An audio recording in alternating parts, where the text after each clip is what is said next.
This is your place for all things Detroit Red Wings and all things Chicago Blackhawks. With your hosts, Jordan Linscott, David Barnhouse, Nick LePage, and Tim Stompanato. This is the Stick Blade Podcast.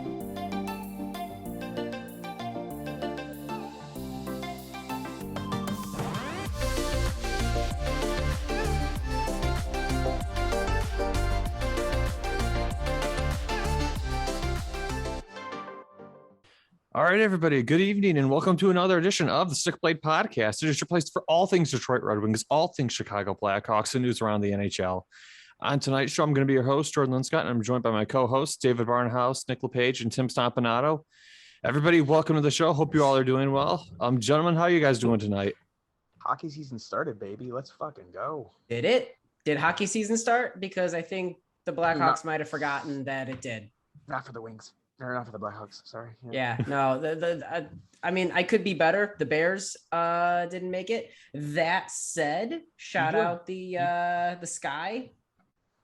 Sure. Yeah, that's the best we've got right now. Like, it was a killer series for the Chicago Sky. I mean, Tim. Your teams are sucking, but at least your personal life's going well. That is true. I didn't want to make it about me. Anything drastic happen over the weekend, Tim? Anything drastic? Not a big deal. Any major life changes? Popped a question, did a proposal, and got a yes. Your boy's engaged. Nice. Yes. Thank you. Yes. Very, There very you go. exciting. So, Until she realizes you're on a Red Wings Blackhawks podcast, and she's like, "Ooh." Yeah. Oh boy. Yikes. well, something like Tim, you had an exciting week on like the personal side, not for the sports side. Had a terrible week for the Hawks. Thank God I got engaged. Otherwise, I wouldn't have anything to talk about. It's all about the hills and the valleys. All right. You'll have hills and valleys. Let's start with the team who's actually on a hill right now, the Detroit Red Wings. So the Red Wings have a couple pieces of news to talk about this week. And man, a couple interesting pieces of news to talk about. First, Moritz, Seider, and Lucas Raymond made their NHL debuts. We'll talk about what we saw from them and just general overall impressions. Tyler Bertuzzi having a 4-goal game in the home opener, another crazy fun experience to have. Jeff Blashill basically saying that as of right now, Joe Veleno is slotted to join the NHL at some point this season when the Red Wings have the first major injury to the top 9. Alex Nedeljkovic making his debut with the Red Wings. The Red Wings power play looking so much better than last season already. Oh, yeah. And also the Larkin hit / Falcon punch, Curtis Joseph. Like, the Red Wings were flying this week. Yeah. Oh yeah, for sure. I kind of want to just start with Seider and Raymond. So this week, Moritz, Seider, and Lucas Raymond made their NHL debuts against who else than the Tampa Bay Lightning, the best team in the NHL. The back-to-back champion Tampa Bay Lightning. Moritz Seider is NHL ready, and he already is a solid top 4 defenseman. It's crazy that year in Sweden did him so many favors. You're missing an and, because Moritz Seider and Lucas Raymond look like they fit perfectly in the NHL already. Like, it's ridiculous how good they looked. I mean, I think Lucas Raymond, I do think he's NHL ready. I do think that fans need to pump the brakes on him a little bit. He's looked good. He hasn't looked dominant, but he does look like he can hang in the show. And he did it against Tampa Bay, and he also did it against Vancouver. These are 2 teams who got some decent pickups this last season. Now Tampa Bay had some departures, but I mean, it's still Tampa Bay. They lost a third line. They're still probably the best team in the NHL. Oh, for sure. I like that Moritz Seider got real playing time. That's the other thing. He logged, I think it was 20 minutes in his NHL debut. That's nothing to scoff at for a rookie. No, not at all. He did everything right from everything that I saw. He wasn't afraid of anyone. I know when the whistle got blown for something and they were skating away, a Tampa Bay player was kind of poking at him, and he went right after him. he's not scared of you. It doesn't matter who you are. Lucas Raymond, like, I liked Lucas Raymond's play a lot. I think he could have been a little bit more aggressive on like the actual like shooting and stuff like that. But you know, I get it. Like, he's a rookie. He does not have the skill and the size to take on Tampa Bay of all teams. But Yeah. Did you not see his Detsuki and stick lift? that was nice. I got to give him that. Yeah, he went in. He didn't slow up. He pushed. He pressured, and it was like that. It reminded me of Datsu, just picking the guy's pocket and setting up almost a goal. That's how he is going to be able to transition well in the NHL. You're right. He's not going to be physical enough just yet, especially to take on some of the people that are on the Tampa Bay Lightning and whatnot. But getting in there, you can apply that pressure. You can be physical and engaged, and you can utilize your stick. Mhm. And that's how a guy that maybe doesn't have that same physical mass is going to be able to pick pockets, is going to be able to not knock guys off the puck, but knock the puck off guys. Like, that's what you got to do. And he's showing that so far, which is exciting to see. Yeah. I mean, the other like really fun thing about like that home opener game, Tyler Bertuzzi had a 4-goal game. Aside from when Anthony Mantha had a 4-goal game, what was it, 2 years ago versus Dallas in the home opener? I think the first time that was like, aside from the Mantha situation, that's the first time that that's happened. I think in like 80 years or something like that. Like, that's crazy. He looked untouchable. Like, we were talking with Max last week about how the Wings are missing that goal scorer. Yeah. That goal scorer. I don't think Bertuzzi's that kind of goal scorer. He's never going to be a Connor McDavid or guys like that, but he knows how to find the net. He's a very gritty player. In his 4th goal, he undressed both defenders and the goalie, like, with ease. I mean, there's no reason he can't be a Matthew Tkachuk type. Like, physical, hard-nosed player, scores goals. I mean, that's really what Bertuzzi has modeled himself as, and that's a fantastic element to have on your team. Yeah. Just, you're gonna, shame you can't have him in Canada. Yeah. Did you see? They're keeping their 6 feet distance from Bertuzzi during the games. Is that why he's having so much time to shoot and score? Yeah, exactly. Everyone's like, oh, nope. It was all part of the plan. He's actually vaccinated, but it's a mind game thing. That's 5D chess. No. Did you guys see the picture of him? It was him, Raymond, and Fabry just completely laughing on the bench at one of the Vancouver players because he was getting chirped hard because I guess he fell off the bench onto the ice. Yeah. And Bert was like, "Hey, remember when your team spelled your name wrong on your jersey?" Just they were laying into him. It reminded me of the Hockey Bros in Letterkenny. That just chirping. Just chirping. Mic them up, chirp them. Kids love it. I mean, like, the Wings, like, just the Tampa game and the Vancouver game, they're kind of feisty this year, man. Like, especially the Tampa game, that was heated. Yes. Well, I feel like that started, or at least escalated last year. I think we're going to see a lot of these kind of rivalries that got built in. You play a team 7 or 8 times in this, like, that condensed schedule where we're only playing so many teams. By the end of the year last year, it was getting ugly. Like, it was getting chippy. And you have to assume that carries over to this year where it's like, hey, wait a minute. I remember you from last year. Like, you're not getting away with this. And you could see it. It got feisty there. I loved it. It's good to see these Wings have a spine. I feel like there's been heat between these two organizations for a while. That's and fair. I think Yzerman's a big factor of it. Not like he's pulling the strings, but like Yzerman's a Red Wing through and through. But when he was their GM, I think there was some underlying hostilities with our management because he's our guy. And now that he's with us, I feel like it's just back and forth with that because it's his players he picked for there. It's his players here. Both teams kind of want to say, like, well, we're better than you. And Tampa right now currently is better than us. They want to make Papa proud. Yeah, exactly. Yep.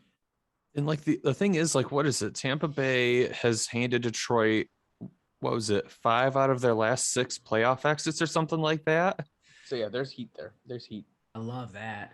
Like, is Tampa Bay, like, in 2 or 3 years going to be the Detroit Red Wings rival? 2 or 3 years, I think it's already starting. But I mean, like, Well, you need to be like, definitively. yeah. Yeah, there Like- needs to be two sides. There needs to be two sides winning in a Are you rivalry. thinking like the 90s Colorado Detroit?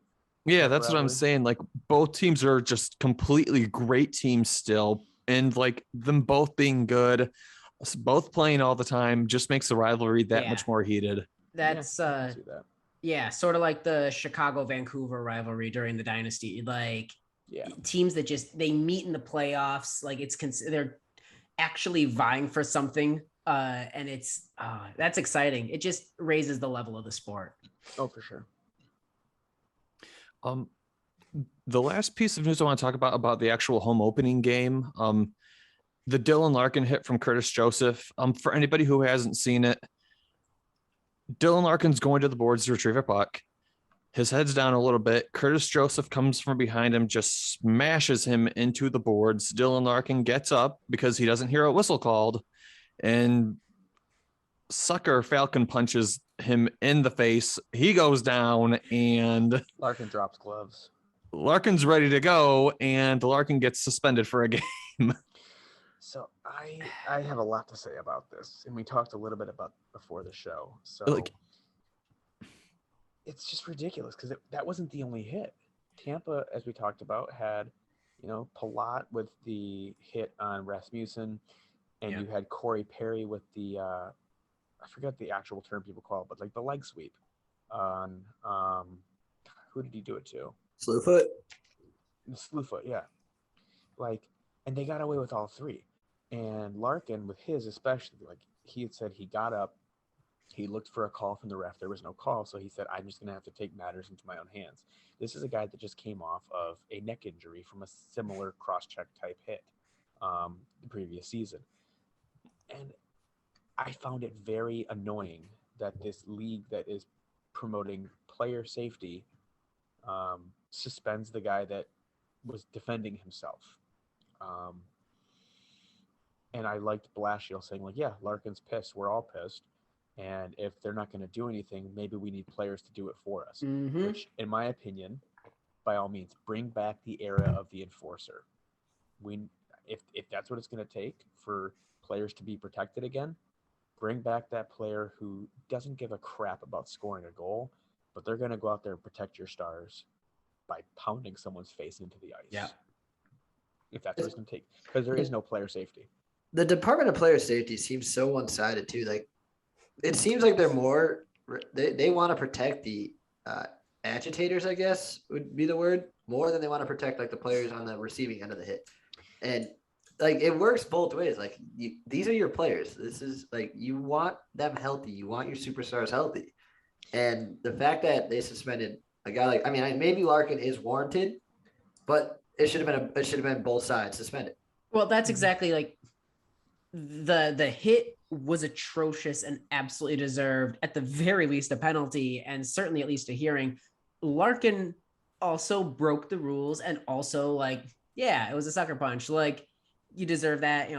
You do it knowing that you accept the consequences for your actions. That said, it should never have had to get there. Mm-hmm. That's, I remember watching the hit going, oh, you can't do that. But also like, I would have done it.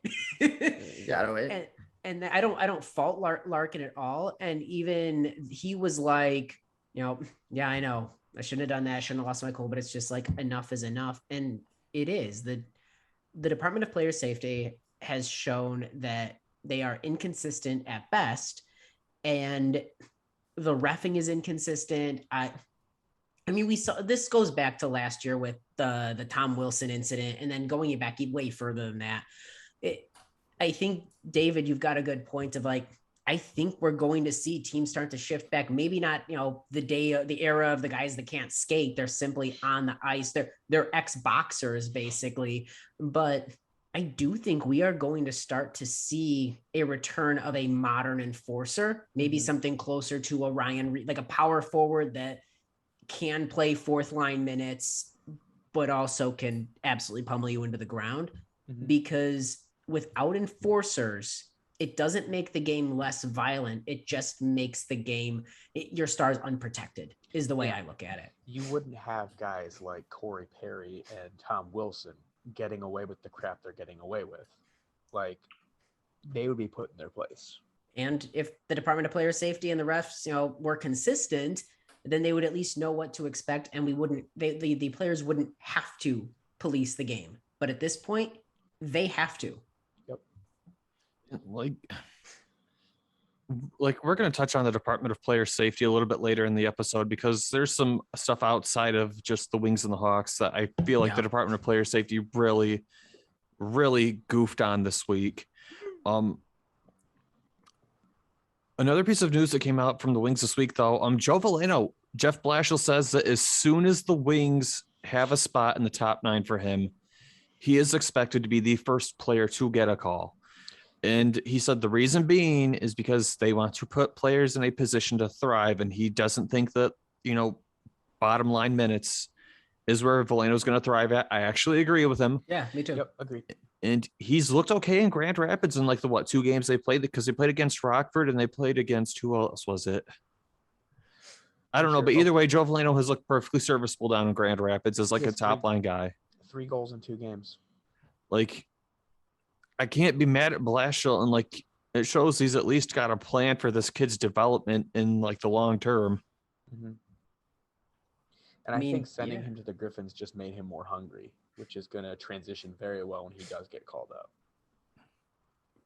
Because I think he knows he should be on the Wings, but he knows he has to fight for it. And the work he's been putting in over the summer, as we saw with him, adding some muscle, and the work he's doing in the Griffins already with 3 goals, just shows that he's hungry and he wants to wear that winged wheel on his sweater and not the Griffin logo, which nothing against the Griffins, but that's not where he's supposed to be. Alex Nedeljkovic, he made his NHL debut with the Wings. The interesting, what did we trade Carolina? 3rd round draft pick for this Calder nominee goaltender. Yeah. Like, I've seen people who were like talking trash about Nedeljkovic during the Tampa Bay game.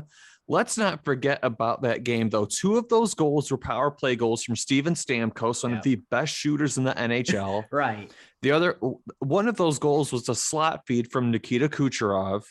So, like, 2 of arguably the top 5 players in the NHL scored power play goals on you or slot shots on you. That's not terrible, given that you've got the defense group of the Detroit Red Wings, with all due respect, playing in front of you. Yeah. That's not bad. Tampa Bay Lightning. Against the Tampa Bay Lightning. Not a bad showing, considering he faced, 48 shots that game? Mm-hmm. Are people forgetting 2 of the shots he saved were breakaways? Max came out here and said it himself, too. He's like, he expected Ned to struggle early. And I wouldn't even call it a struggle. Like you said, 3 power play goals, like that's going to come back. But he said the system of the defense and then just the talent of the defense alone. Max Bowman said, he doesn't expect Nedeljkovic, there we go, to be what he was in Carolina. I mean, he still performed well against Tampa Bay. The Wings were in that game for a reason, and he was making ridiculous saves left and right. He had 48 saves. Yeah. Come on. Nothing to scoff at there. Absolutely. We put 6 on the defending Stanley Cup champion Conn Smythe winning goalie, and we only had 28 shots on him. We put 6 in on him. Right. That's exactly it. Like, Vasilevsky's one of the best in the game, and he's let in 6 against the Red Wings, even a better Red Wings than in the past. But when you look at the defense that Tampa Bay has, when you look at the, everything that Tampa Bay has, everything that Tampa Bay has, Vasilevsky, you let in 6 goals. I think that even with a weaker defensive structure and a weaker team in front of Ned, he is still the best goalie you've had in several years. And I think even if he isn't his Carolina Calder nominee quality, he's still going to be an upgrade for you and steal you some games. Mm-hmm. Yep. And the thing is, we only saw him for 1 game. That's the other thing. They gave Thomas Greiss a start against the Vancouver Canucks. So It's a Bryce one looks game really good, sample too. size. People like pump the brakes on the hate a little bit. Absolutely not. All I need is like one period, and I'm making hot takes. Oh wait, you Just guys wait till we get to the Hawks. You guys have more meat. You guys have meatball fans in Detroit too? I thought it was just a Chicago thing. Yeah, I thought, yeah, Holy shit! Sorry, they're everywhere. We call them Coney fans. they're meatballs out here. Oh yeah.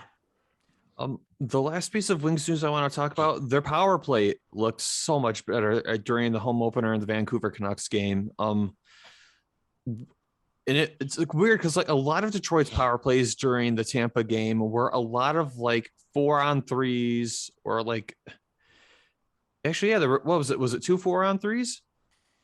Because Bertuzzi had the one where he set slot side where Seider fed it to Raymond, Raymond fed it to him, and then he shot it on Vasilevsky's right side. I want to say there was another one that was a 4-on-3, but either way, their power play has looked a lot better. They are cycling the puck more. They are moving the puck through the neutral zone better and having guys ready to, collect it at the blue line and start the actual shuffle. Like, I like what Alex Tanguay has been doing with our power play structure. Mm-hmm. It's not just this park these players in these positions and expect the passes to get. Their players are actively rotating and they're actively changing where shots are going to be coming from. I like it. Yeah, Tanguay, I said it like in the preseason when we were scoring the power play. I'm like, the Tanguay effect is looking real good. Like, it looks like a completely different power play. Like, the players are being more creative. They have more flow where they can move around. So yeah, I'm excited to see how it continues to develop. Hey, Davey, I mean, you're the one who brought that question up in our interview that you were kind of like talking about how Tanguay was going to improve this power play. So, stick tap to you over there, buddy. Yeah, absolutely. Yep. Tim and Nick, tell us what's going on over in Hawks Road this week, because you guys did not have as good of a week as we did. That's a mighty nice way of putting it. Yeah, for as much hope and optimism as Red Wings fans have right now, I think those of us in Chicago are feeling a little deflated, honestly, with this first week. I mean, this is the best roster that we've had, arguably, since 2017. And needless to say, we had high hopes going into the season. And like you mentioned, it's a small sample size. But I think we've got a couple of things on the list, but I think everything falls into this first piece of news on the list, which is the Hawks' slow start. We are, after 3 games this season, we are 0-2-1, and don't let the splitting of numbers fool you. We've lost 3 games. And not only have we lost 3 games, we have lost 3 games by Colorado 4-2, New Jersey 4-3 in overtime, Pittsburgh 5-2. These are not the numbers that a completely rebuilt defensive core and more competent and veteran centers up front and the previous Vezina goaltender. Nick, where are we at right now as a team? I mean, I hope Jeremy Colliton has coolers on his car seats because he's on the fucking hot seat. Yeah, his seat is on fire now. All offseason, the beat reporters of the Hawks were talking either on podcasts or in their reports, articles, whatever you want to call it, that Jeremy Colliton finally has a legit team in front of him. That's all they were preaching. It's a legit team. This is Colliton's team. And a full offseason. Yep, exactly. Full offseason. How do you come out 3 straight games unprepared? You have veterans on this team. You have young guys on this team. You have leaders on this team everywhere. Even if they don't have a letter, they had a letter somewhere else or were a big part of an organization. You let up a goal in the first 5 minutes against Colorado, the first 17 seconds against New Jersey, and the first 15 seconds against Pittsburgh. Like, before you blink an eye, if you blink an eye, you might have missed the first 2 goals in the last 2 games. And they were down multiple goals in the first 10 minutes in all 3 games. Yep. So it's honestly fucking. I'm sorry, but I'm pissed. We're gonna earn that explicit tag this time. It's sickening. Like, how are you this unprepared for a season with so much hope and aspirations, and it's shot down real quick? And just to kind of jump into that, Colorado, like, that's a Stanley Cup favorite. Like, 4-2 against Colorado. I get it. I didn't like it because McKinnon's out, but yeah. But when we turned on the game Saturday at my friend's place, who are Pittsburgh fans, you're losing. I saw it was they scored the 5th goal when we turned it on, 5-1 against a Crosbyless, Malkinless Penguins team. Like, how? And Tristan Jarry is not Andre Vasilevsky. Like, there's no reason that we shouldn't have been able to have that game at least a little more even. Now, that said, I think a lot of us, myself included, are quick to shift that blame to Colliton, but it should be noted that, Kane and Taves have both gone out of their way to say, Taves is completely, bought in and, supports what Colliton's doing. Kane came out and said, I think that we are well coached. I believe in the system that it's on us. Now, is that just the hockey player being the hockey player? I mean, it's the same thing of, everyone that's been saying, oh no, we left Flower out to dry. Like, we got to play better in front of him. That said, you don't have to go that far out of your, like, Kane went out of his way to specifically call out Colliton. Now, that said, if it's not Colliton, because it looked like a coaching and motivation issue the last couple games, I don't know what the issue is. Maybe it's still Jones and McCabe adapting to the team. That said, I thought Jones had a great game against New Jersey.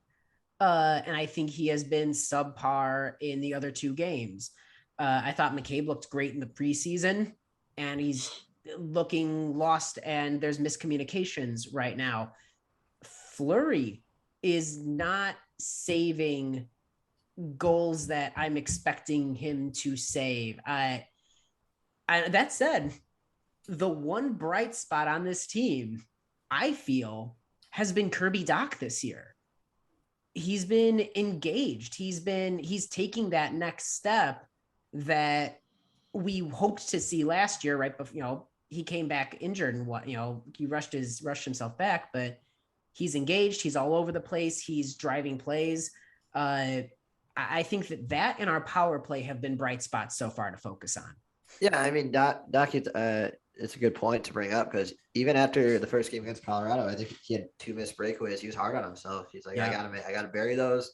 And I was scrolling through Twitter obviously during the game, and of course, guys, we drafted this guy 3rd overall. You still have something. Like, get the hell out of here. Like, he's developing his chances. He's gonna bury him eventually. And then he scored in the last 2 games. Yeah, so like, it's just meatballs being meatballs, David, like we were talking about. But yeah, I don't know how you take the small. This is not the season for small bright moments like last year. No. But like, Kirby Dach deserves a little hype up. But I mean, after this first week, I don't know how. Hope is the worst thing to have in sports, because it just ruins your. We were saying before the show that I felt so much better last year because there was no hope, no expectations. It was great. We've reset. We're in a rebuild. Now it's just looking at who's developing. This year, we're expecting at least a push for the playoffs. And that said, with Doc on, this is a good transition into our next thing. It scares me when Doc is one of the most targeted guys on our team. And that hit from Landeskog in the first game was a moment that I just stopped breathing for a second. Like, oh my God. For those of you who didn't see it, Doc was basically on one knee. He was down. He was, he had just gotten the puck. He was getting rid of it. Landeskog comes up and just slams him into the boards. He goes head first. Dangerous play, has no support of his legs. He bounced back up, but Landeskog did get a hearing, and was it 2-game suspension? Yeah, 2. Yeah, that's deserved. Should have been more. I mean, listen, it's the Department of Player Safety. I'm thrilled that he got 2. But that said, when you're the one bright spot on the team, teams know they can't touch Patrick Kane, no matter what happens. Even when Kane's not, the number one threat that game, they know they can't touch Kane. Kirby Dach, since he's been in the league, has been one of the most targeted and hit players. And I think it's because he's driving and carrying plays, but he doesn't have that protection, that clout yet. Yeah. I mean, it was a complete bush league hit by Gabriel Landeskog. He's a repeat offender, so I'm Yep. shocked. I'm shocked it was only 2 games, to be honest. But I'm glad he got something. Bring back the enforcers. It just seemed like his Yep. wires were crossed that whole shift because they highlighted the whole thing. And when he was forechecking, I think he plowed through Hagel, who was like just kind of standing there. I think Murphy had the puck. He was kind of ramming him into the boards, and then it got the outlet pass and got it to Kirby Doc, and Doc got tripped up. There, he slipped up Yep. on one knee and just cross-checked his head into the board. So, good. I do want to point out, even though he had a rough game that game, good on Tyler Johnson for coming in and sticking up for his man. That's a good way to make a presence and show what you mean to this organization, and that even when you're not having your best night, that you're still involved and you're going to do something for the team. And I think that earned some respect for the guys in the locker room for the new guy. Absolutely. That's I remember jumping up, being like, "Hey, they're okay. Tyler Johnson, Life. he's here. This is this is great. Life is with this team somehow still." Yeah, and I think for one last thing on the Landeskog hit, that's the kind of wires crossed play that you make when you're down when you're down in a 4-2 game. Yeah. It's not what you do when you're up. I don't know what happened. I don't know if maybe he felt like he had a call that was missed or something like that, but it was just a boneheaded amateur move, and I'm glad that at least he got suspended for it. Like, it's just, it doesn't matter if you feel like something should have been called. When you do something like that, you're putting someone's future and career in jeopardy. Right. To tie it into soccer, because that's what I always do. A couple seasons ago, an Everton player got his leg literally broken because a player on Tottenham was mad that a foul wasn't called, chased the guy down and tackled him, and his leg was just bent the wrong way. Jesus. I mean, hockey's a physical game. It's dangerous enough when everything's going right. To add these kind of plays to it, that's not just a moment in time. That could be, he goes into the boards with his head wrong, he's done. That could be his career. I don't know why.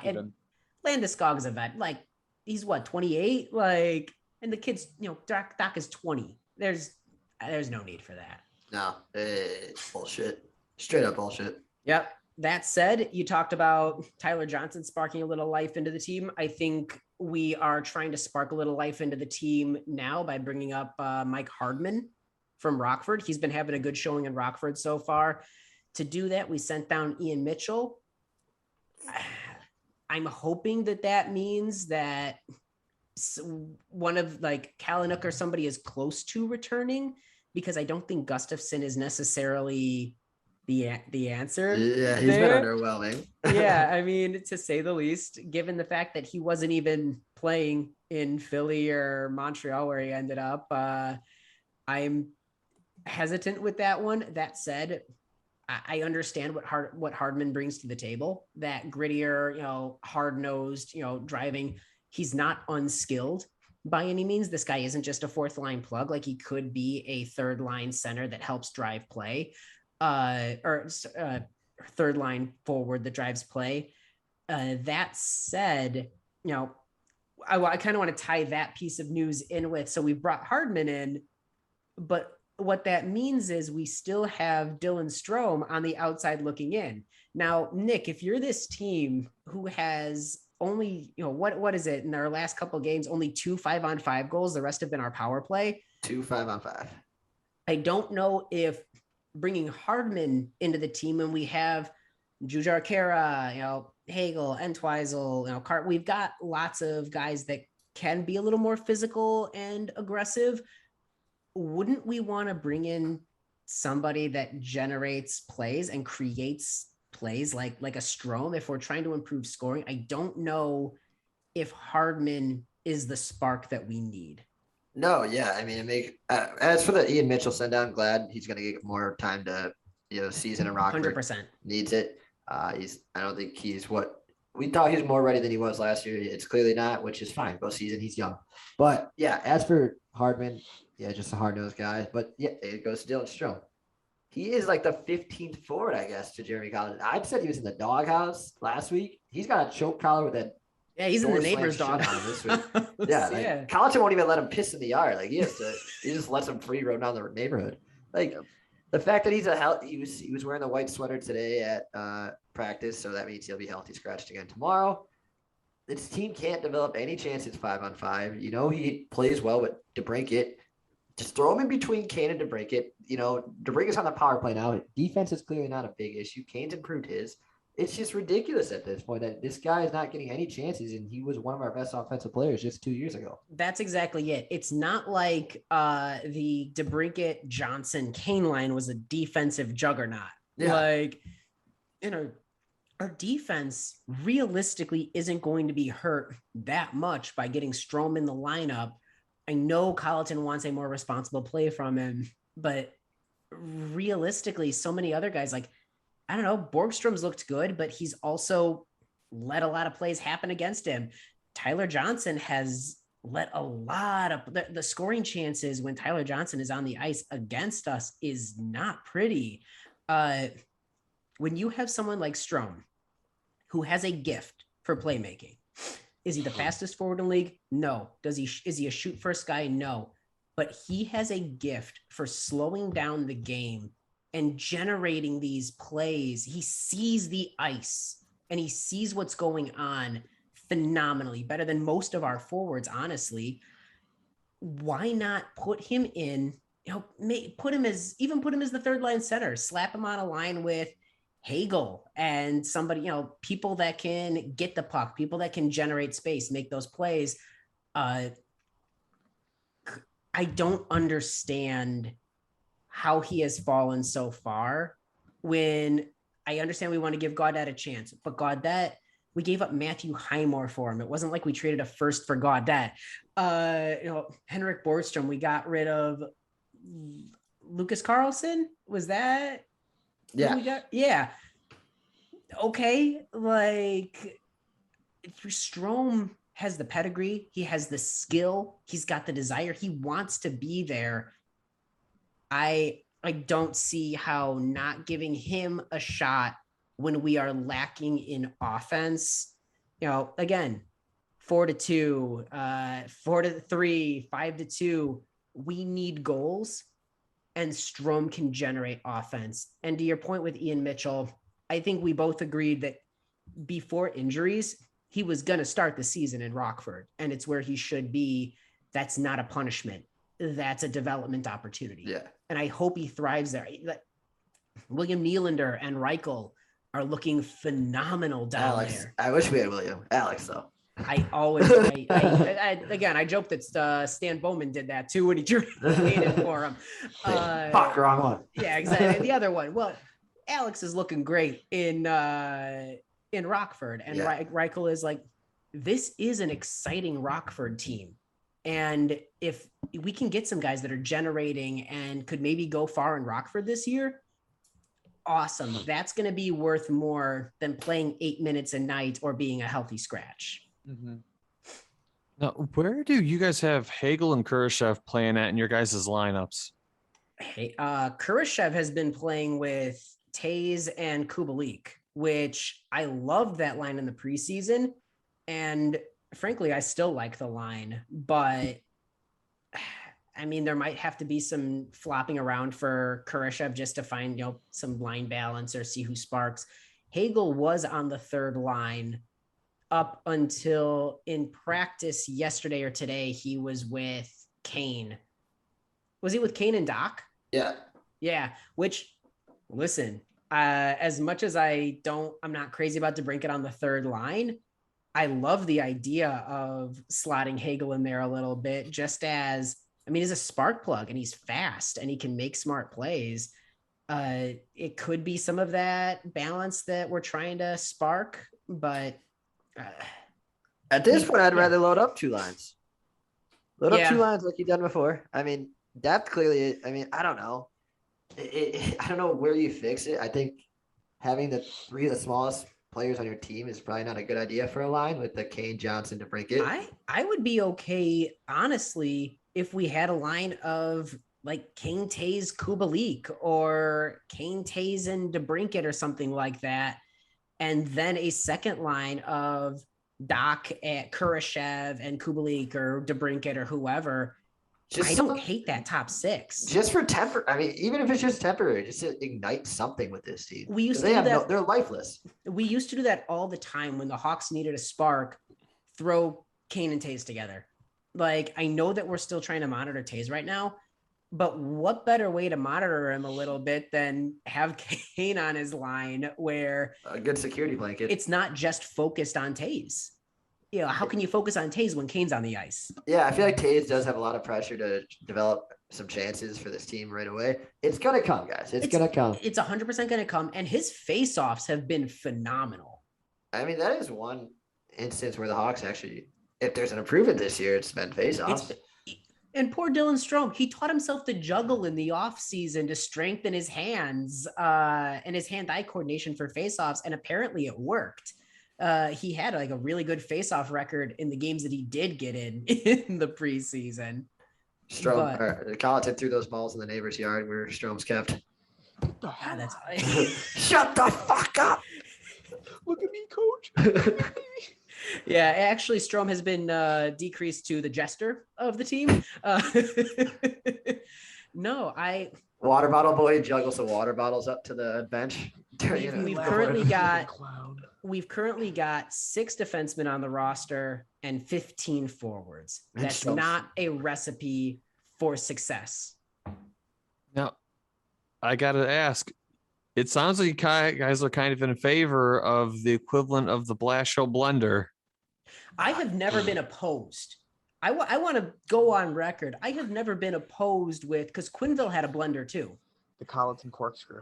Yeah, the Colliton corkscrew, the Blashill blender, Quenneville blowing everything up and switching it around. That when you need a spark, you need a spark. Like, yes, when you find lines that start clicking and you do practices, you don't scramble and change things, but there is no problem. I have no issue with during a game, hey, we're going to switch. You're up with this person now. Go ahead and get the blender going, because that's when you find out an unexpected line works. Moderation and everything. You should be allowing people to build chemistry. That's what practice is for, especially like try these lines, gain this chemistry together. But in the heat of it, and you're the games that we played, clearly the stable lines that we've been practicing aren't sparking anything. So blend away. Yeah, you got to do something at this point. Lifeless. Yeah, no. I mean, that's where I'm at. I'm hoping, and again, we'll talk about this in the flash forward. I'm hoping we've got some potential spark ahead of us. That said, they have to wake up sooner or later. I mean, they've done slow starts every year, which again, I hate starting in the hole, but they do tend to come to life. Mm-hmm. Will they come to life in time to save Colliton? I don't know. You can't. I mean, guys, just a reminder: Joel Quenneville was fired after going 6-6-3 with a much shittier roster. Didn't Savard get fired after 4 games? Yeah. So, but the Hawks were looking for an out with Quenneville and Savard, because when they fired Savard, they had Quenneville waiting. When they fired Quenneville, they had Colliton waiting. I mean, they're looking but the Hawks aren't looking for an out with Colliton. Worst comes to worse, what do you think of Mark Crawford? I don't like him. I mean, I'm not crazy about him either, but like he's a Bowman guy. So if Colliton gets fired, Bowman's with him, and if Bowman gets fired, Mark Crawford's probably quickly out the door after that. Well, that said, Mark Crawford, I don't know if he's necessarily a Bowman guy. Mark Crawford was brought in to be a veteran presence for Colliton. Like, I don't know. Like, I agree. I think the whole house gets cleaned if Colliton goes, but I mean, Claude Julien? Aaron? I don't know. You already gave up a first round pick next year. Start trading first for coaches. Yeah, no, we'll give you Stroman a first for Gerard Galland.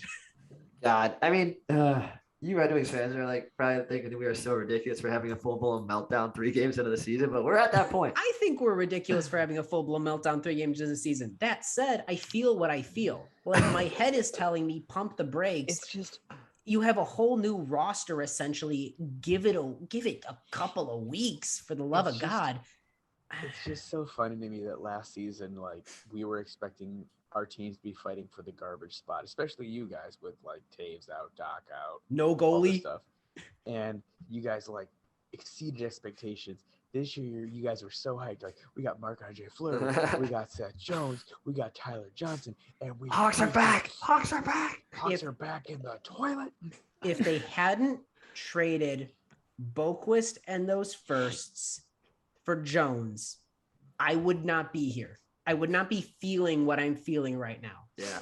If they had done every other move that they made, get Johnson for the Seabrook contract. I'm glad that we don't have to worry about that. Bring in Fleury on a remarkable lose-nothing deal. Sign McCabe, which I think was a phenomenal signing. Do everything else and keep Boquist and our firsts. I feel infinitely better.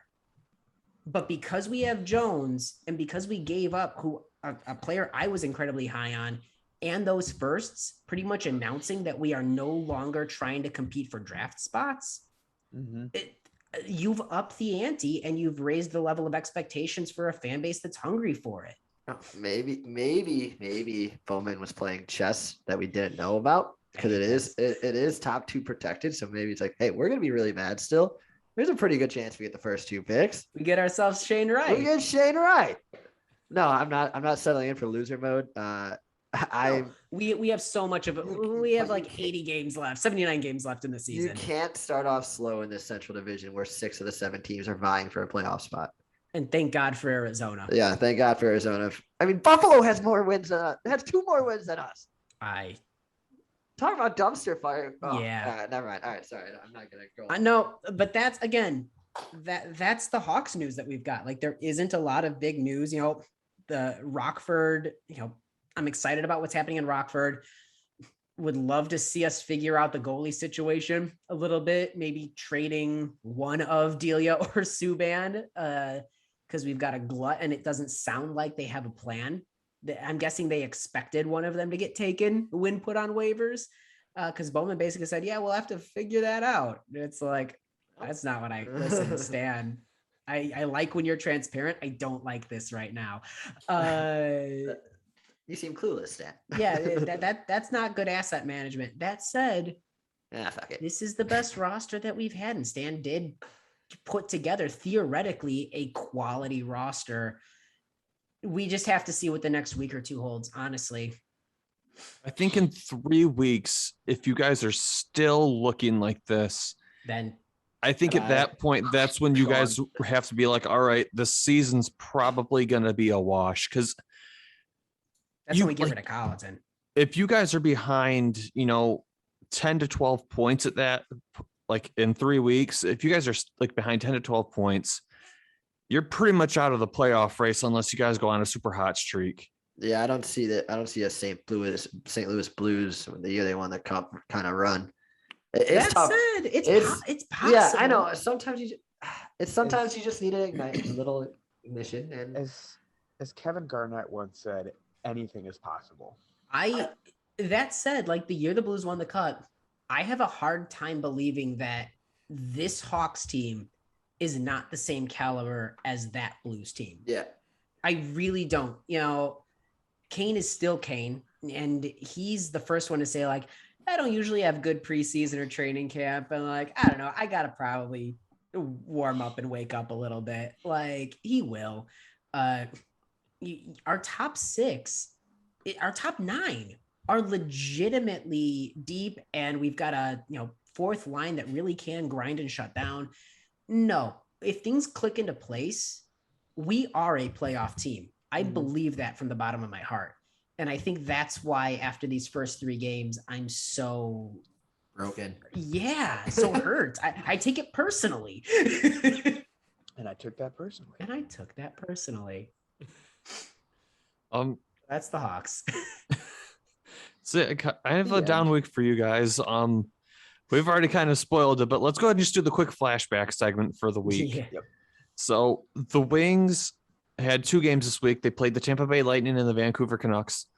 The Tampa Bay Lightning, that game took me on every single part of the roller coaster that you can have as a sports fan. You had that amazing buildup to where you're at the top of the mountain, you're flying high when we were up 3-0. Everything came crashing down that hill when they came back and tied it up 6-6. We're going into overtime, and I'm thinking, okay, we might have a little bit of hope, and like you're climbing another hill. Tampa owned us in overtime, literally 2 minutes of straight possession. That game should not have gone to overtime to begin with. No.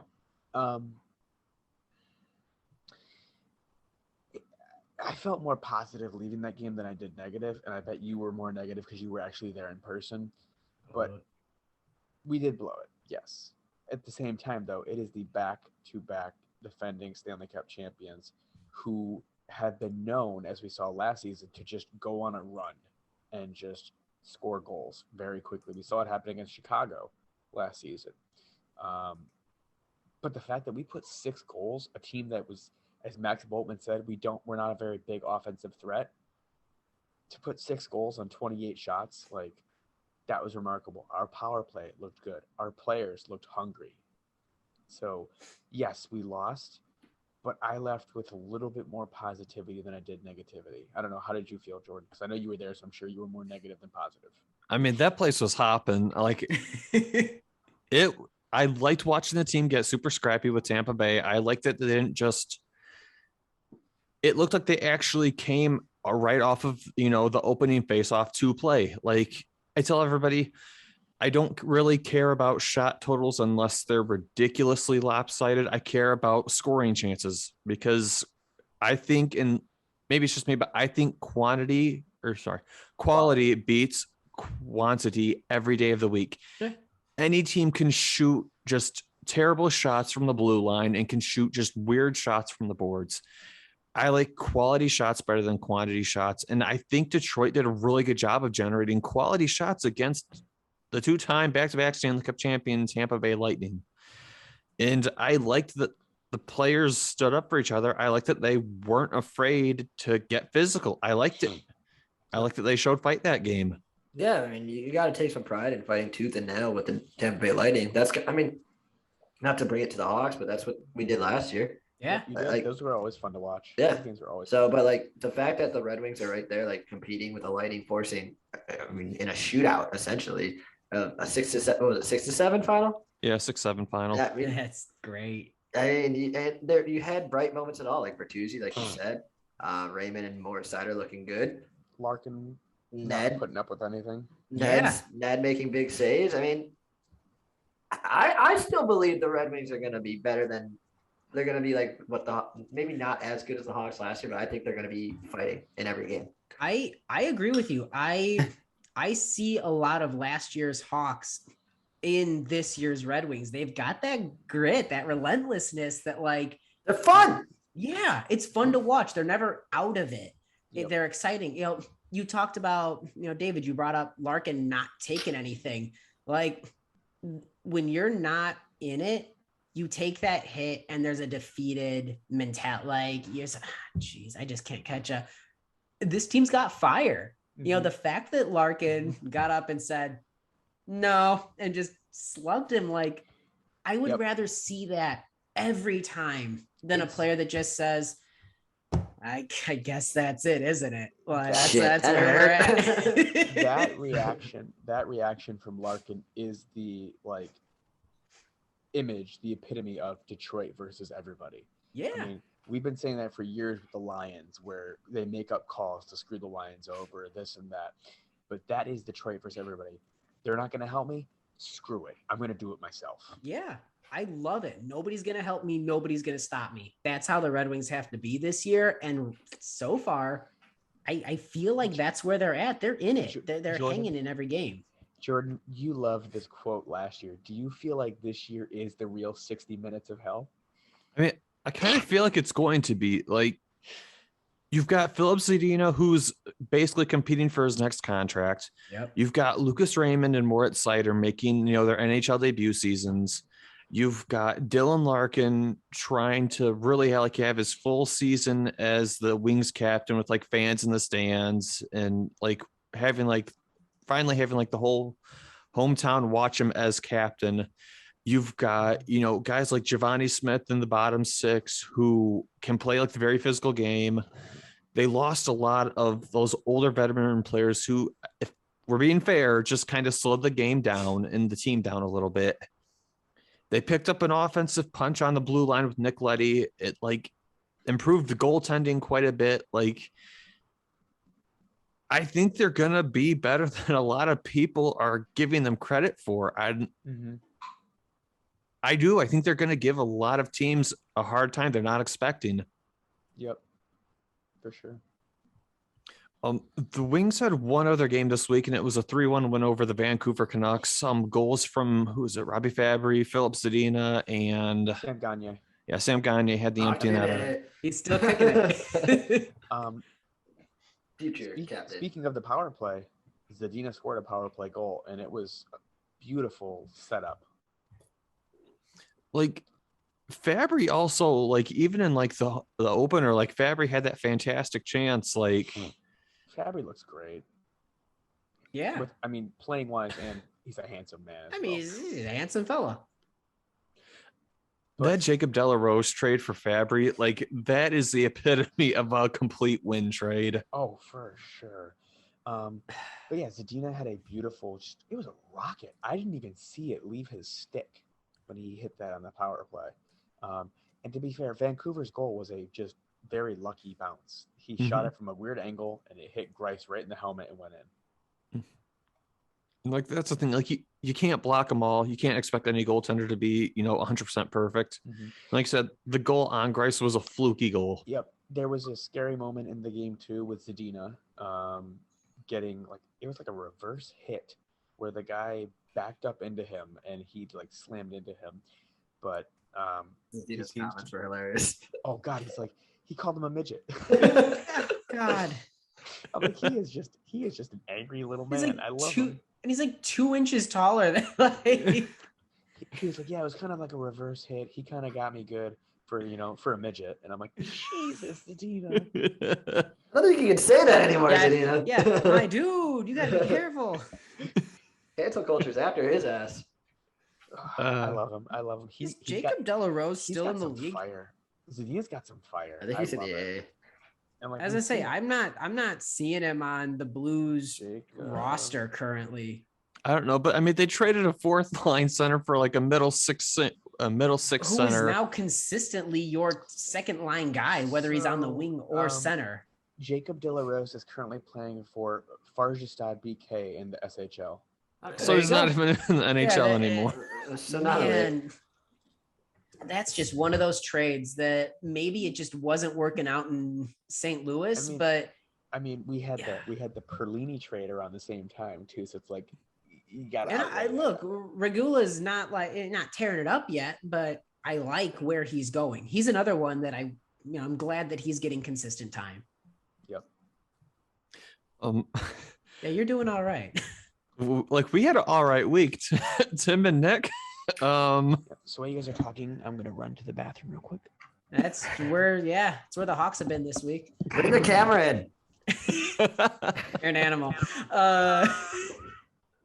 So yeah, see that stream. The Hawks, to do a rewind, Hawks had 3 games in the past week. We had a 4-2 loss to Colorado. We had a 4-3 overtime loss to New Jersey. So we did get a point out of that one. Listen, I guess I'll take it. I feel bad about it. And then we had a 5-2 loss to Pittsburgh on Saturday. That said, I think our best game was the New Jersey game. I never felt like truly out of it. I thought Lankinen played great. I'm glad to see Lank still fighting. I'm glad to see he's still legitimately living that mentality of, no, I'm competing for the starter spot. And it showed. He was engaging. He was tracking the puck. Like, we just aren't developing chances. You can only block so many shots before one goes in. That's just math. That said, Doc has been a highlight. every single game.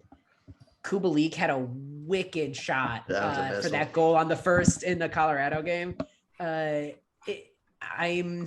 a shame that he's on the second power play unit, but it's also a shame that his favorite spot is Kane's spot. So he's going to be on the second power play unit. And then I don't have anything really good to say about the Pittsburgh game.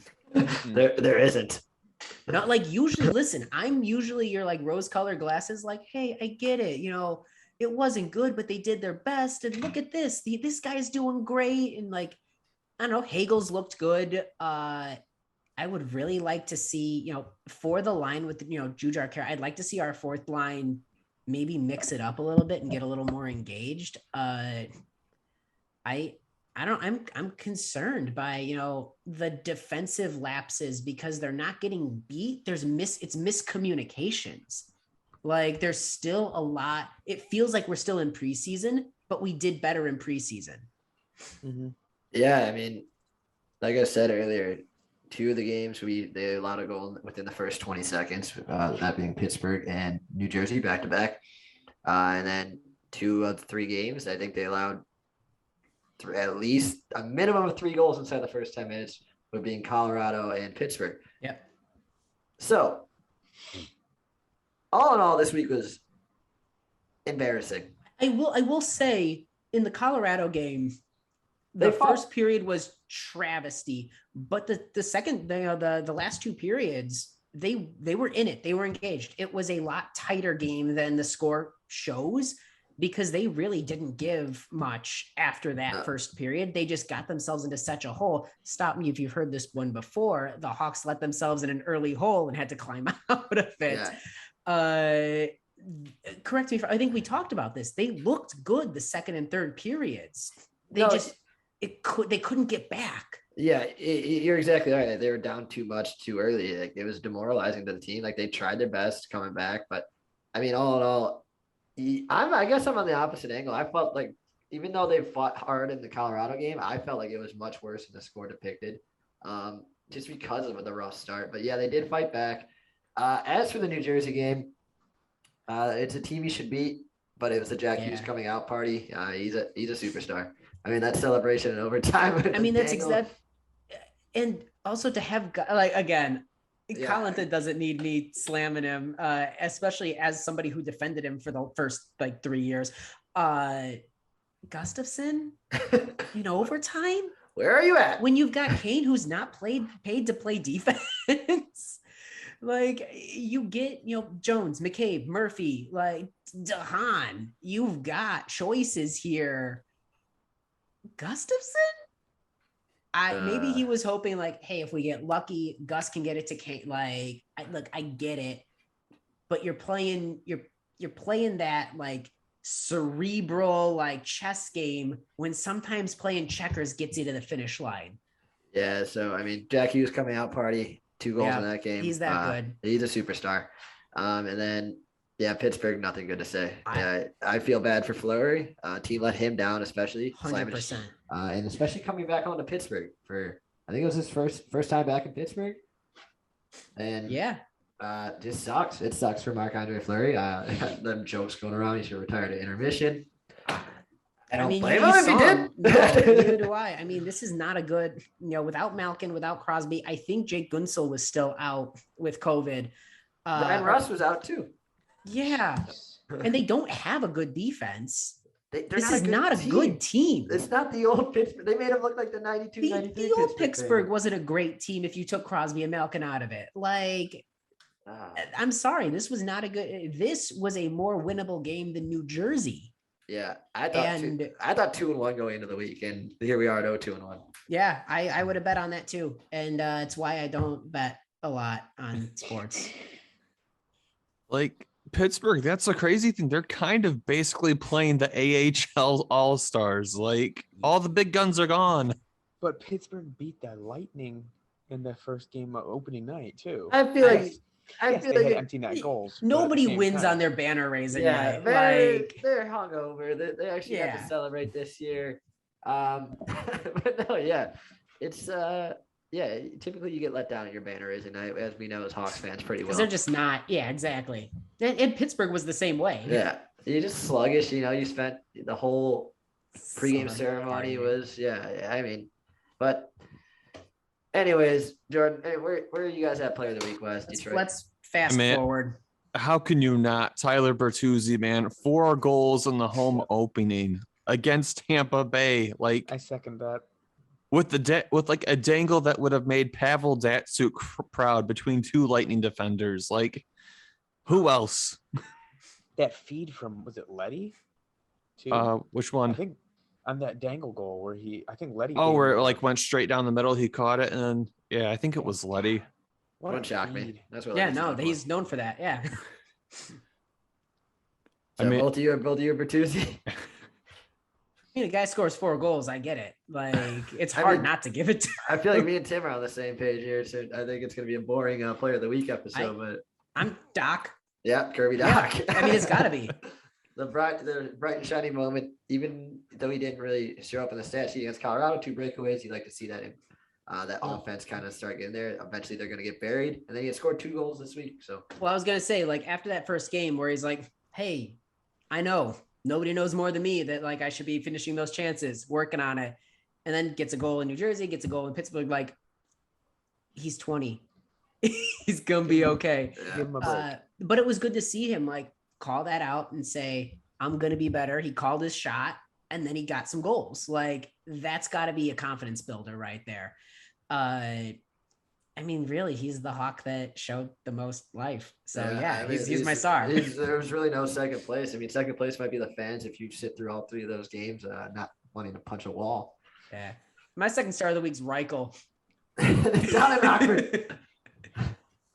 Mine's Maxim Shelanov, which not even with the organization. He's tearing it up with Locomotive. Yeah, not even signed. But Doc, unanimous player of the week over here. So Bertuzzi, Doc. Yep. Let's go ahead and move to the flash forward. That's the other segment of our podcast that we haven't had in a long time because it's been a break from NHL hockey for the better part of basically 5 months for both of our clubs. Yep. Still a break for us. So the Red Wings upcoming week looks as follows. They play the Blue Jackets tomorrow. They play the Calgary Flames on Thursday, the Canadiens on Saturday, and then it's rivalry week down in Chicago on Sunday versus the Blackhawks. The Blue Jackets, I feel like should be a win. They're 2-0. 2-0 now. Yeah, this is not the old Blue Jackets. I'm actually very impressed with how they've played so far, which is weird to say. That's like having Torts gone freed the team. Oh, we can breathe. Like, I feel like the Blue Jackets should be a win, but I don't know. This season's been weird because like Buffalo won their home opener game with the depleted roster. Like, is Buffalo 2-0 too? I think they're 2-0 too. I don't know if they won their second game or not. They did. I think they did because they were sitting first, and people were like, "We're in first, end the season now." But then they got 2 injured defensemen, I think. So standings. The game against Calgary, I want to say it's an overtime win or overtime loss. I want to say that I like what Calgary's done, but I would be lying if I said that I did. I think they're still okay. I don't think they're going to be a playoff team this year.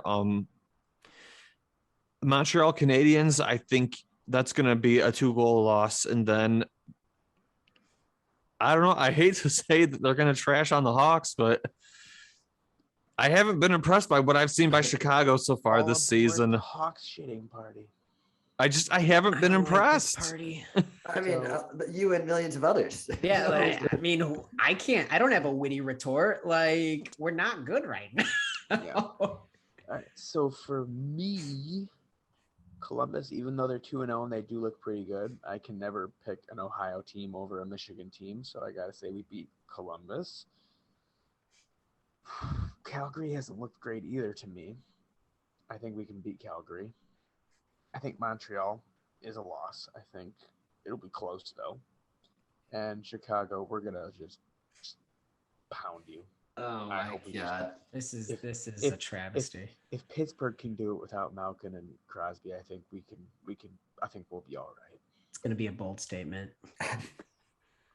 Clip that. Yeah. That said, Hawks have 3 games this week. Tomorrow we've got the New York Islanders. Thursday we've got the Vancouver Canucks, and as was mentioned, Sunday we have the Detroit Red Wings. Now, look, I am forever the eternal optimist. I think we're losing against the Islanders because Yeah, the they're Islanders. really good. They're the best team that we've played in my mind so far. I think we beat the Canucks. Okay. I think we take it against the Canucks, and I think that we beat the Red Wings.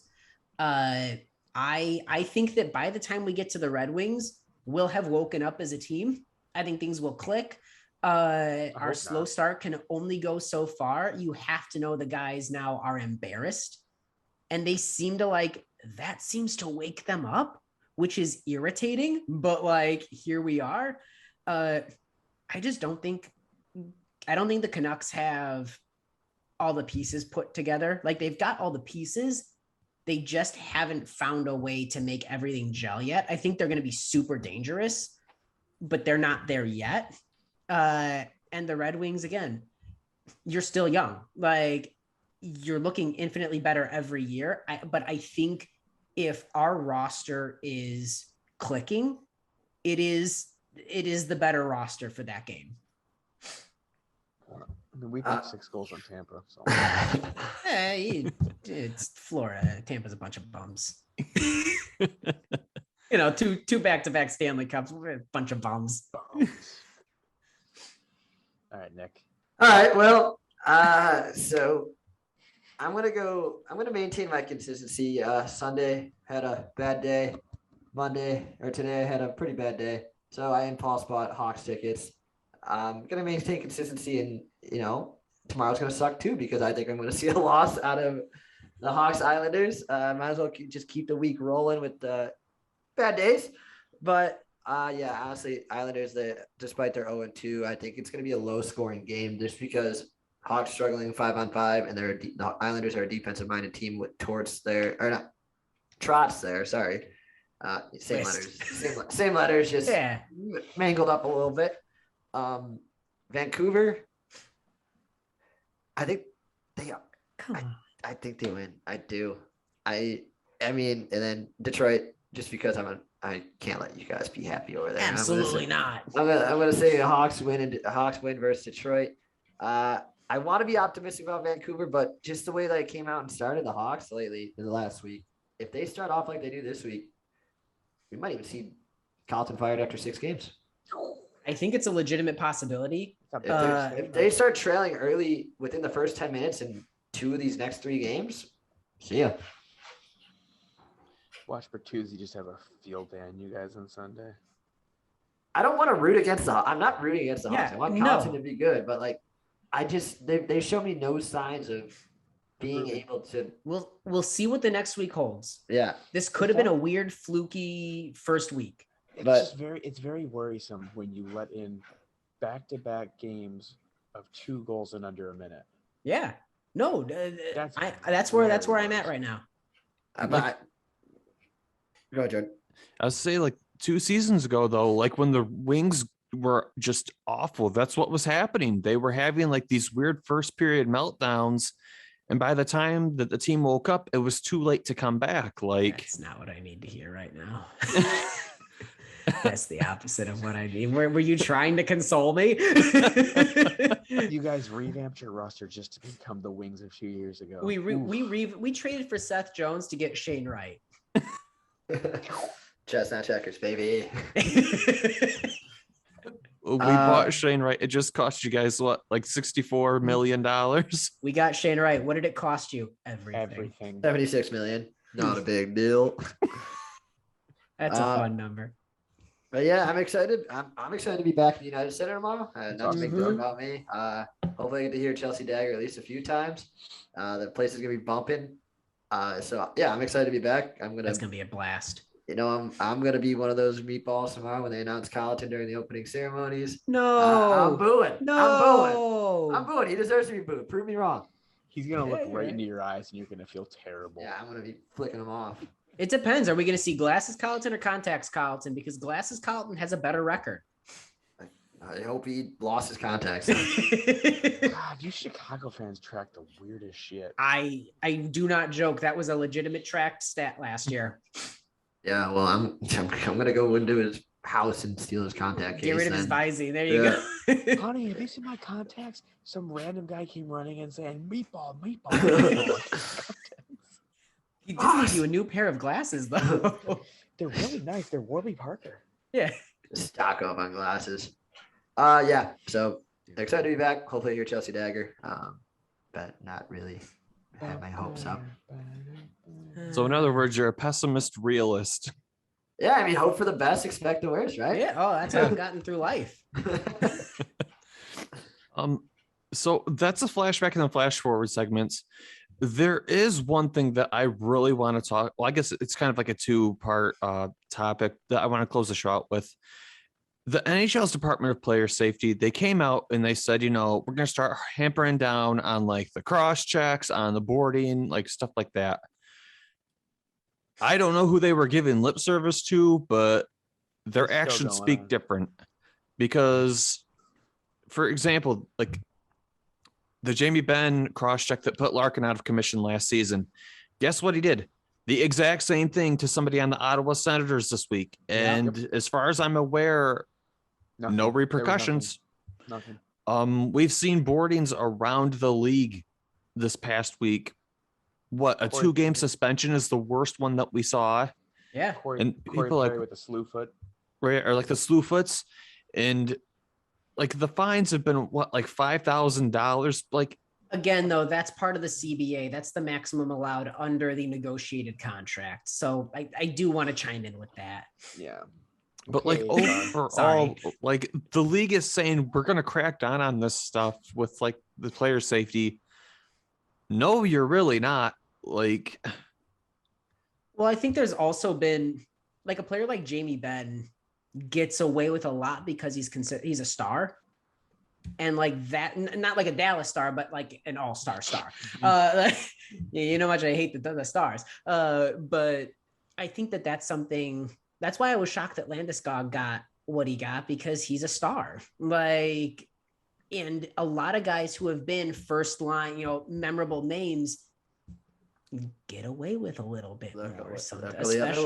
Especially when you're a Dallas and you don't have a lot of names, and like Jamie Benn, like you let things slide. But they've done this before. Now that said, when they said they were going to cut down on slashing, they did cut down on they started calling more slashing penalties. They tightened up with that.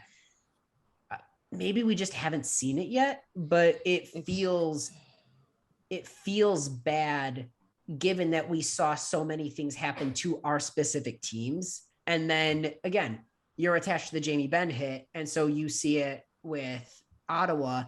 I haven't watched the rest of the league's teams. I watch the Rangers pretty much if I'm going to watch another team. So I haven't seen if cross checks are being called in other teams, but it feels like from what we talk about in our circle that they've abandoned this, policy. Yeah, I mean, they were busy this week. They had four cases to review in the first week of the season. That's pretty busy. Yeah, that's see there. Yeah, it doesn't matter when you have referees on the ice seeing it happen, when you have video evidence showing it happen, and nothing's being done. I mean, look at the Wings game. There's video evidence of the Joseph hit, of the Palat hit, of the slew foot with Perry. It's all right there. With the Jamie Benn hit, it's all right there. Nothing at all. And so we talked about this in the show. We talked about this before the show. Blashill made a great statement that if the league's not going to do anything, we need to bring in players that will. And as you said before, it's not going to be a guy who doesn't know how to. It's not going to be Sean William Scott in Goon and Goon 2. Yeah, exactly. It's going to be guys that are more modern day enforcers, someone who knows how to skate, knows how to stick handle, but they will mess you up if you touch one of their players. I love it. And like a Ryan Reeves. Yeah, Ryan Reeves is like what I think of when, we're not going to have a Dave Bolig, or a John Scott anymore. I love John Scott. That's not going to happen. We're going to have a Giovanni Smith, a Ryan Reeves, someone that you can trust that's not going to be a liability on the ice, but they know why they're there. I was a little surprised that when one of these things took place, like the Larkin one especially, that Blashill wasn't just like, Smith, go, you're on. Just put him in. I think because Larkin took care of it himself, ended it. That's right. I think that if Larkin hadn't done that, there is a possibility that it would have escalated to a full-blown thing like that. Yeah, and we almost saw it again too, like when they were skating away from a play and Moritz Seider was getting jostled by somebody, and he's not going to take it. He took it into his own hands and started scruffing with someone. So I think enforcers make the game better. I will be the first one to say it. And I'll say it too. Yeah. And if the league's not going to back up the words they say, like you said earlier, Jamie Benn's a star. Who gives a damn? I teach my government students in our country, one of our founding principles is rule of law, which means everybody's equal under the law. The league has a rule book. They have this giant rule book that they make up that everyone has to follow. And if they're not backing up the rules, toss the book out the window. The players will take care of themselves. McDavid said the exact same thing before the year started. He said, I just want to know what the rules are.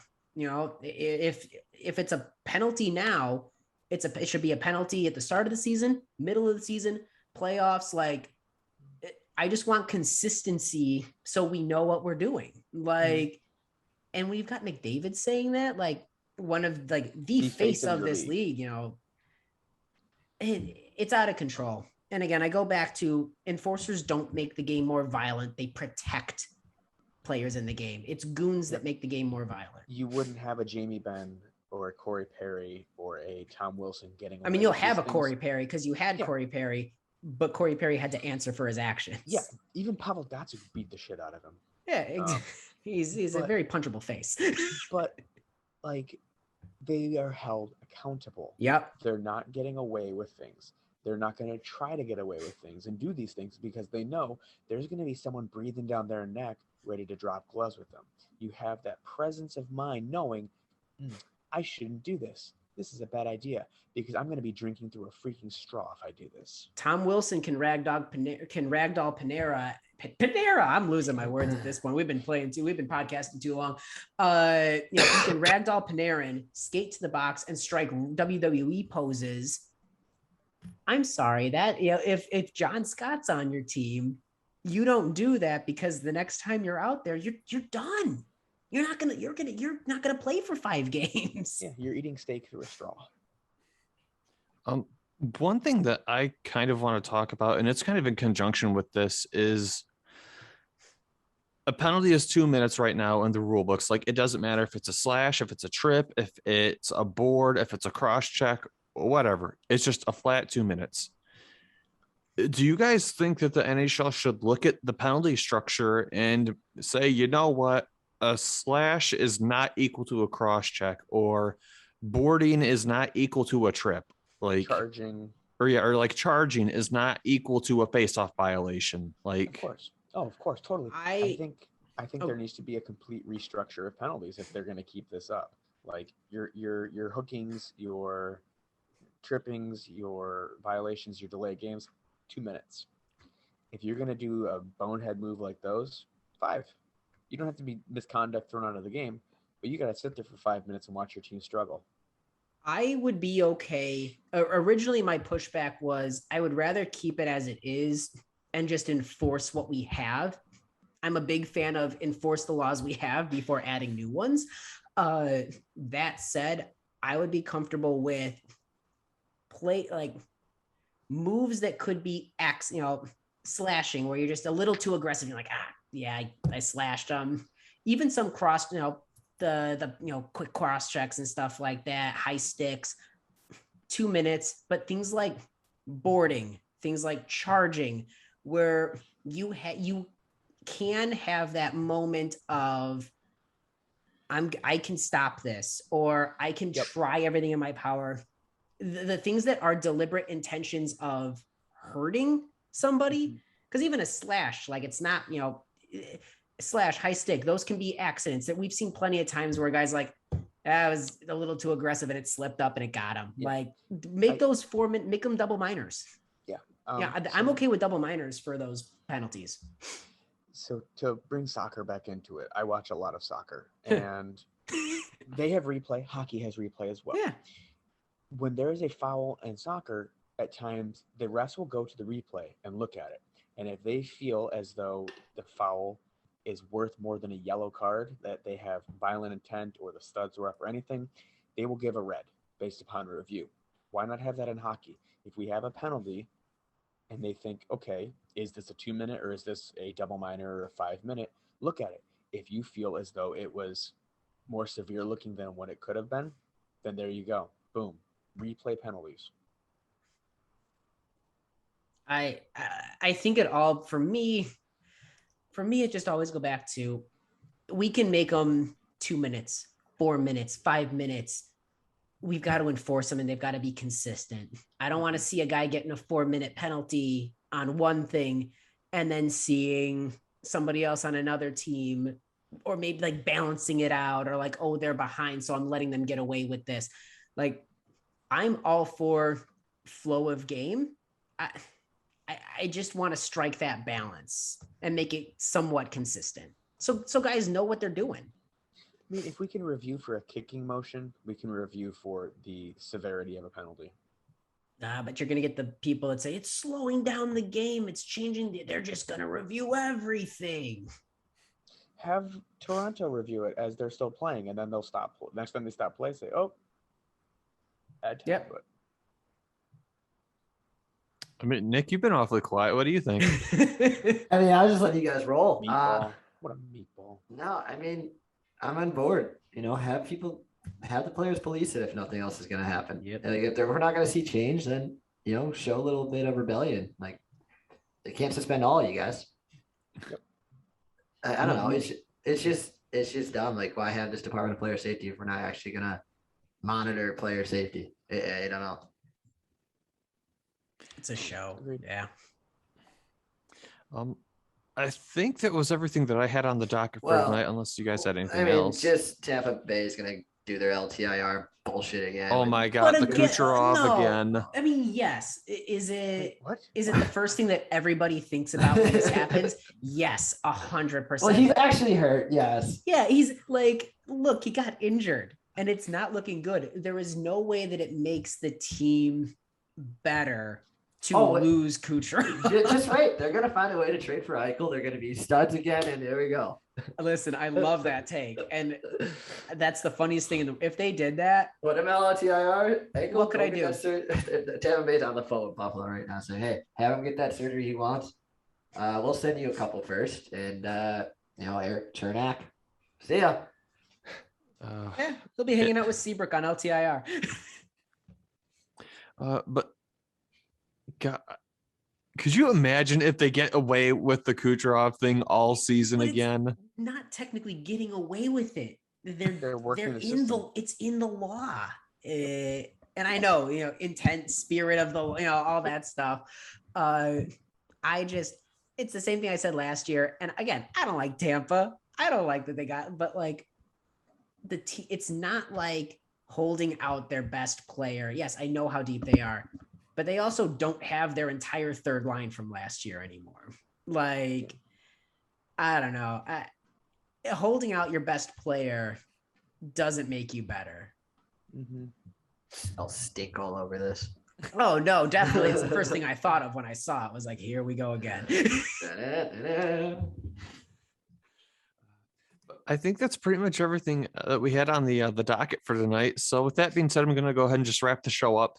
For anybody who is still listening or watching the show, we appreciate you guys tuning in and giving us a little bit of your time. At the end of the day, this podcast is by fans for fans. There's no corporate sponsorship or anything like that. So we get to have all the fun, spicy takes.